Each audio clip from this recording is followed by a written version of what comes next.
A very good morning to all of you, my dear students. How are you? I hope that you all are fine. So, students, today we are going to start the new chapter, factorization, and this chapter is very important with respect to your half yearly exams. So, students, factorization is nothing but kind of opposite of multiplication. Okay, clear? आप ऐसे समझो कि जो आपने prime factorisation सीख रखा है पहले से, जैसे मैंने पूछा कि 12 का प्राइम फैक्टराइजेशन करो, तो आप क्या करोगे? आप ऐसे कुछ ऐसा प्राइम फैक्टराइजेशन करोगे या नहीं करोगे, मुझे बताना। ठीक है, आप ऐसे 12 लिखोगे, आप लिखोगे sir 2 6 are 12, 2 3 are 6 and 10 3 1 are 3. So you will say कि 12 is equal to 2 into 2 into 3. ठीक, अगर मैं आपसे कहूँ कि 2 इंटू 2 इंटू 3 क्या होता है, तो आप कहोगे सर 12 होता है। तो बेटा यहाँ पे we are multiplying, so will get a number, but here we are doing here factorisation, so will getting the number of factors. ठीक है, फैक्टराइजेशन का मतलब होता है किसी भी गिवन नंबर को उनके फैक्टर्स में ब्रेक करना या फैक्टर्स के प्रोडक्ट के फॉर्म में लिखना। ठीक है ना? So here let's get into the concept immediately. आइए देखते हैं कंसेप्ट क्या है। डेफिनेशन वही है कि the process of finding two और more expression whose product is the given expression is called factorisation. उसको सीधे एग्जांपल से समझो इस बॉक्स में कि ये देखो प्रोडक्ट का एग्जांपल होगा और ये फैक्टराइजेशन का कैसे। यहाँ पे 3x ब्रैकेट में 4x माइनस 5y का जब भी प्रोडक्ट करते हैं तो एक बार 3x का मल्टीप्लाई 4x से होता है और एक बार 3x का मल्टीप्लाई 5y से होता है। तो किया तो यहाँ क्या है 12x स्क्वायर माइनस 15xy, और इसी को अगर हमने जस्ट रिवर्स वे में लिख दिया तो ये प्रोडक्ट फैक्टराइजेशन है। बहुत आम भाषा में समझो, आम भाषा में, बहुत आम लैंग्वेज में, बहुत कॉमन लैंग्वेज में ये है कि whatever the common factors are there just take it out, bracket में अनकॉमन को ब्रैकेट में रख करके बाकी सबको बाहर निकाल दो। मैंने कहा इसमें कॉमन क्या है, क्योंकि सर 12 और 15 में कॉमन क्या है? सर 12 और 15 में 3 कॉमन है। अच्छा, एक्स स्क्वायर और एक्स वाई में कॉमन क्या है? एटलीस्ट एक्स तो दोनों में है, तो एक्स कॉमन है, तो आपने कॉमन निकाल दिया और बाकी सबको ब्रैकेट में छोड़ दिया। यही होता है, उससे कुछ ऐसा हद कुछ एक्स्ट्रा बढ़ के नहीं होता है। इसमें इसकी बात करता हूँ, कहता 5x प्लस 20, तो 5x प्लस 20 में कॉमन क्या है? 5, तो हमने क्या रखा? x plus 4। ये हो गया इसका प्राइम फैक्टराइजेशन, सॉरी ये हो गया इसका फैक्टराइजेशन। इससे ज़्यादा इसमें बढ़ के कुछ और नहीं था। ठीक है ना? इसकी बात करते हैं, यहाँ पे 2 और 3 में कुछ कॉमन नहीं, लेकिन n तो कॉमन है, तो हमने क्या किया? n ब्रैकेट में लिया और 2n प्लस 3 रख दिया, 2n प्लस 3 रख दिया। सिमिलरली ये भी है और सिमिलरली ये भी है। ठीक, आइए आगे बढ़ते हैं। यहाँ कहता है फैक्टराइज करो इसे। वैसे फैक्टराइज करने के लिए क्या करना? 18 और 27 में कॉमन क्या है? 9 कॉमन है। अच्छा, अगर हम a क्यूब और a स्क्वायर ए बी की बात करें तो क्या है? a स्क्वायर कॉमन है। अब कॉमन ले चुके तो 18 a क्यूब में से 9 a स्क्वायर कॉमन है, तो ये 2 आ गया और क्या आ गया? a आ गया एंड माइनस 3 आ गया, बिकॉज 9 3 27 होता है। a स्क्वायर पहले से कॉमन ले चुके थे तो बचा क्या? b। अब इसको करके देख लो एक बार, जब ने मल्टीप्लाई किया तो 9 2 18 आया और a स्क्वायर इंटू a कितना हो जाएगा? a क्यूब हो जाएगा एंड a स्क्वायर b, यानी 9 3 27 एंड a स्क्वायर b हो जाएगा। देखो सेम चीज़ आ रहा है कि नहीं? इसी में मैंने जब ब्रैकेट को जब मैंने कॉमन लेके कर दिया तो इसका फैक्टराइजेशन हो गया। ठीक है, क्लियर हो रहा है ना?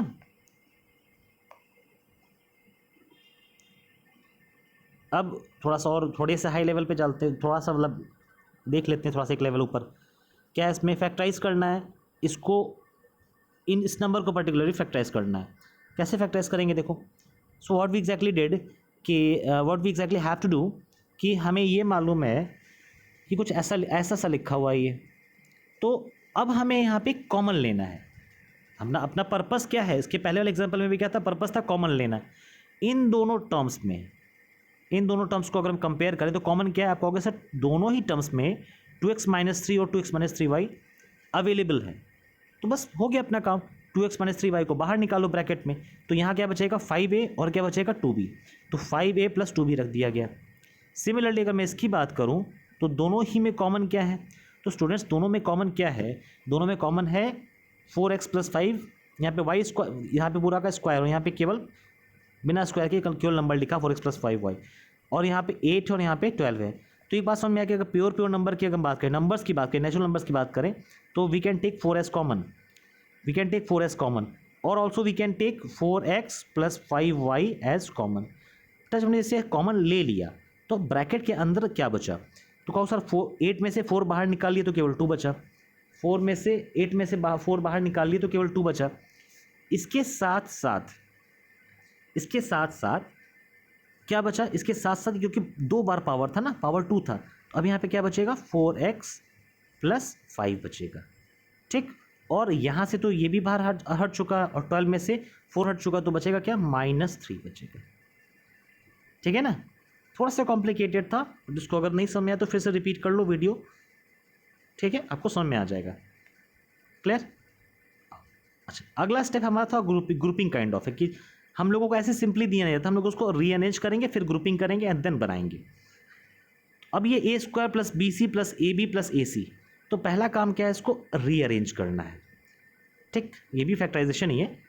रीअरेंज करने के लिए क्या करेंगे, इसको हम लोगों ने अपने मतलब के हिसाब से रीअरेंज करना है। तो हमने क्या किया, a² का पेयर बना दिया a + b के साथ, ग्रुप बना दिया, और ac का ग्रुप बना दिया b + c के साथ, या bc के साथ। तो यहाँ से a जैसे हमने कॉमन लिया तो ये लिखा जाएगा a + b, और c कॉमन लिया तो आ जाएगा a + c, फिर ब्रैकेट में a + b। अब इन दोनों में से कॉमन ले लेते हैं, तो दोनों में कॉमन क्या है, a + b है। तो जैसे हमने a + b कॉमन लिया तो a + b को ब्रैकेट से बाहर निकालेंगे, तो अंदर क्या बन गया ब्रैकेट के, a एंड c। ठीक है, सिमिलरली इसमें एक हम प्रोसेस करेंगे ग्रुपिंग वाला।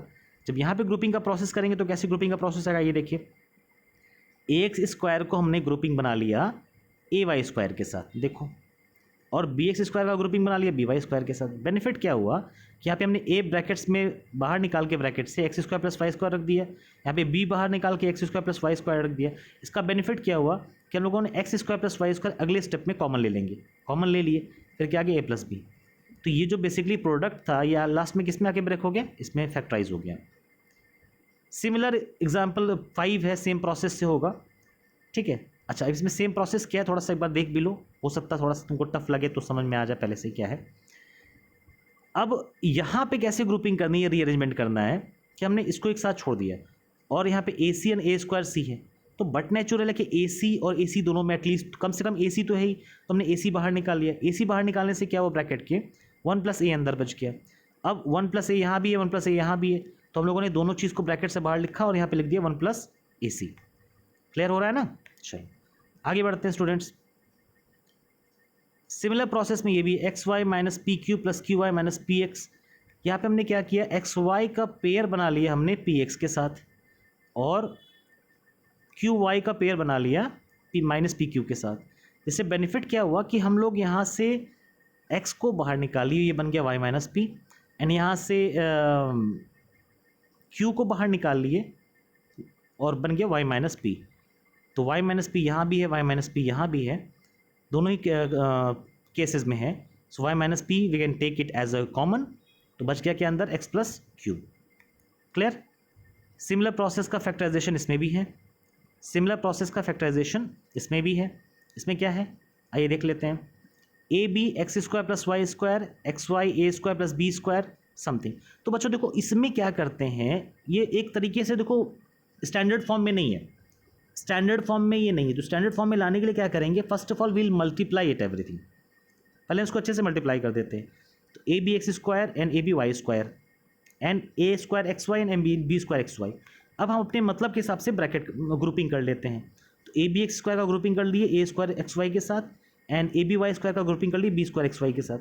जिसके साथ करने के बाद फाइनली हमारा जो रिजल्ट कहाँ पहुँच रहा है, वो पहुँच रहा है bx + ay × x + by पे। ठीक है, so students after understanding these 6 examples, exercise 7 is complete your homework from question number 1 to question number 27। ठीक है, क्वेश्चन नंबर 1 से क्वेश्चन नंबर 27 तक जो भी सारे क्वेश्चन ये आपका होमवर्क है। आइए अब जो इसका नेक्स्ट कंसेप्ट उसको सीख लेते हैं स्टूडेंट्स। अब ये सारी चीज़ें आप सीख जाओगे तो उसके बाद एक नेक्स्ट चीज़ आने वाली है।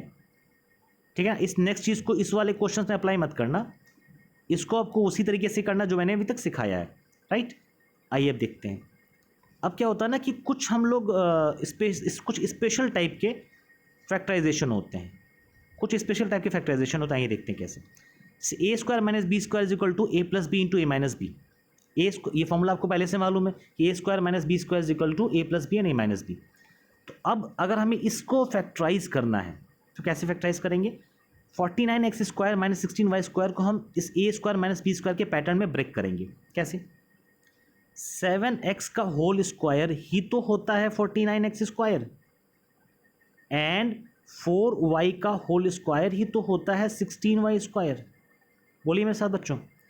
इसीलिए हमने इसको कन्वर्ट किया लाइक दिस, और जब ये लाइक दिस कन्वर्ट हो गया तो ए स्क्वायर माइनस बी स्क्वायर के पैटर्न में आ गया। और अगर ये स्क्वायर माइनस बी स्क्वायर के पैटर्न में आ गया तो इसका इफेक्ट, तो इसको हम ए स्क्वायर माइनस बी स्क्वायर को क्या लिख सकते हैं? ए plus b into a minus b. तो ये 7x plus 4y and 7x minus 4y कर दिया गया। ठीक है, क्लियर। सिमिलरली यहाँ पे 64 को यहाँ 8 स्क्वायर माइनस एक्स स्क्वायर रख दिए तो 8 plus x and 8 minus x आ गया। यहाँ पे देखो फैक्टराइज करना 48 a square minus 243 b square. इसमें क्या करेंगे?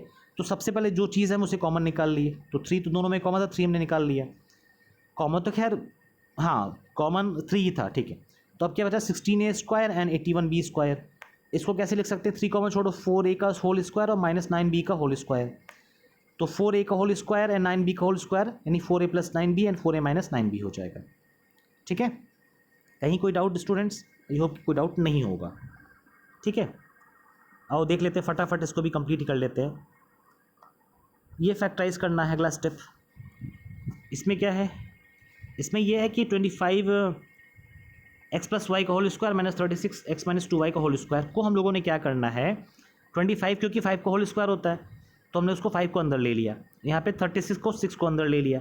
इससे बेनिफिट क्या हुआ कि ये 5x plus Y plus 6x minus 2y बन गया, यानी ए स्क्वायर माइनस बी वाई का पैटर्न हो गया ना। ए स्क्वायर माइनस बी स्क्वायर का पैटर्न हो गया, यानी इसका एडिशन और इसका एडिशन करेंगे, फिर इसका और इसका सब्ट्रैक्शन करेंगे। सेम चीज़ करेंगे यहाँ पे, देखो एडिशन करें और देन प्रोडक्ट में सब्ट्रैक्शन करें। फिर क्या आया? जिसको प्रॉपर सॉल्व किए तो क्या आया यहाँ पे? अच्छा, सॉल्व करने का दिक्कत हो रहा है क्या? देख लो कैसे होगा। इस स्टेप के बाद में एक चीज़ समझा देता हूँ, देख लो। 5x plus 5y plus 6x minus 12y को जब हमने सॉल्व किया तो क्या है? 11x माइनस 7y आया ना, 11x माइनस 7y। और यहाँ पे क्या आ जाएगा सीधा? 17y minus x। इस प्रोसेस से ये हो जाएगा। ठीक, आइए इसको देखते हैं। 4x square minus y square plus 6y minus 9 में कैसे करना है? हमने क्या किया कि 4x स्क्वायर को बिल्कुल सेपरेट रख दिया।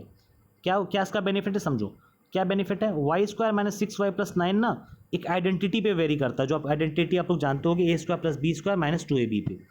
तो उसका आइडेंटिटी क्या? A square plus b square minus 2ab को क्या लिख सकते हैं? माइनस बी का होल स्क्वायर।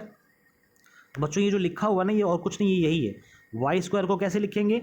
वाई का होल स्क्वायर प्लस 3 का whole square minus 2 into 3 into y. तो ये घूम फिर के क्या बनेगा? यही तो बनेगा ना।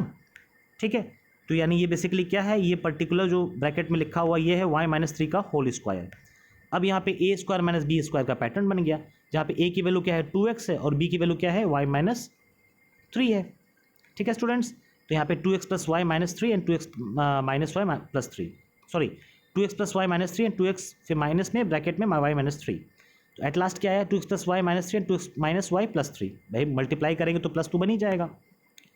ठीक है, इसको समझ लो क्या है? 502 का होल स्क्वायर माइनस 498 का होल स्क्वायर करेंगे तो कैसे करेंगे? तो ये कुछ और नहीं है, बेसिकली ये आपको इन दोनों को ऐड करना और इन दोनों को सब्ट्रैक्ट करना है, क्योंकि ए प्लस बी और ए माइनस बी का पैटर्न है।